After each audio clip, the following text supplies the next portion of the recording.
Be mindful who you take your advice from.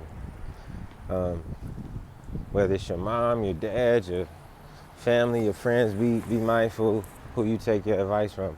A lot of times, people who give us advice, a lot of them are suffering from whatever shit has happened in their life. You know what I'm saying? Whether it was a failed marriage, a bad relationship, you know, we confuse time passing with us healing. You know what I'm saying? It's almost like out of sight, out of mind.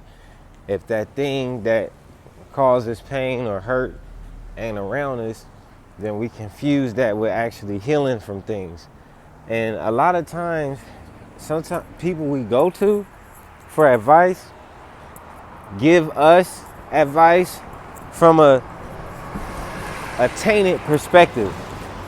You know what I'm saying? So you got a parent who, you know, divorced their husband or their wife, and they tell their children, they give their children advice, but it's from a place where you was hurt. You know what I'm saying? So if your husband left you a long time ago, or your wife left you a long time ago, and then your child come asking you for advice, the things that you tell them in most cases is based on the perspective from where you got hurt.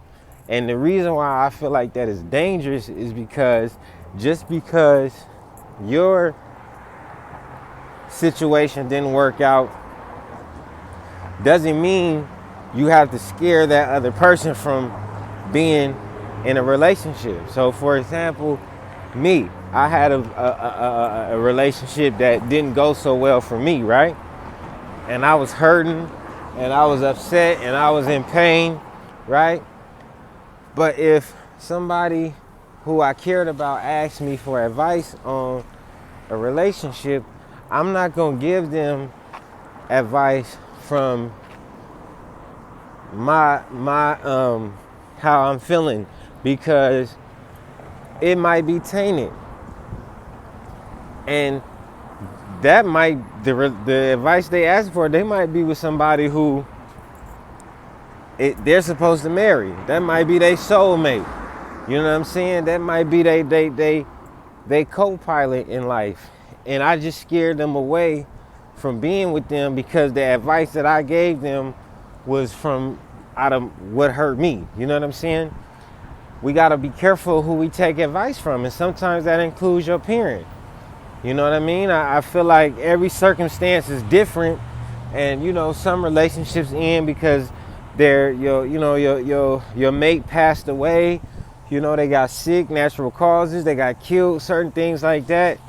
And that one is understandable, but sometimes you got people who, you know, they ain't been married in 10 and 20, 30 years, and they giving you advice from a place from back when they got hurt. But it's like, okay, how come you never remarried? If you can take all that advice, how come you got remarried? You know what I'm saying? How come you never remarried? So we have to be mindful. That's not saying you can't listen to them. You know what I mean? But understand when something is valid, and if it's things that, you know, make sense to you, take those pointers. You know what I'm saying? But you know, sometimes the advice people give is from being hurt, bro. It's from some shit that they ain't never dealt with, and they may fuck around and convince you not to take a chance on a person you with who may be flawed or may have done something wrong that you didn't like, but they might be who you supposed to be with. You feel me?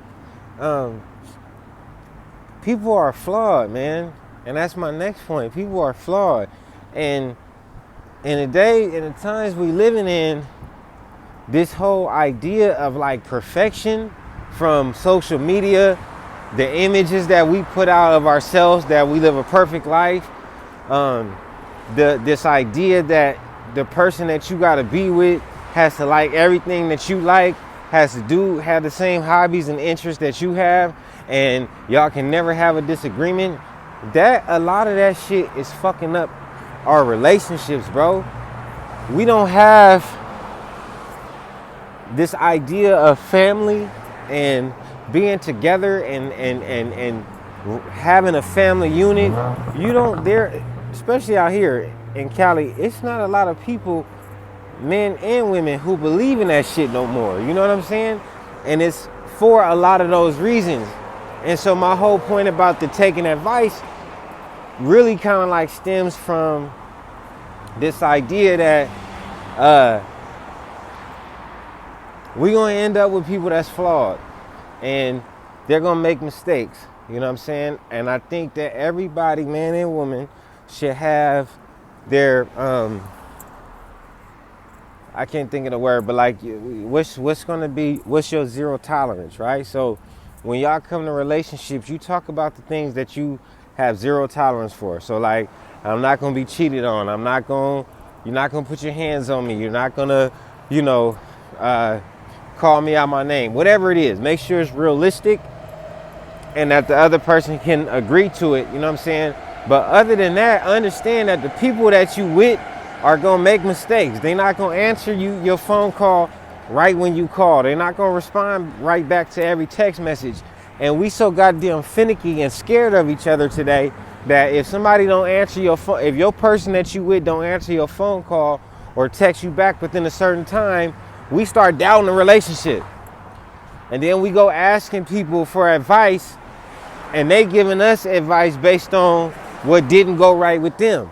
And then they taint the way we look at the relationship that we in. And sometimes you have to look at the person that you asking for advice from and be like, well, hold on. If you have all of this information and all of this wisdom, then why didn't you get married again?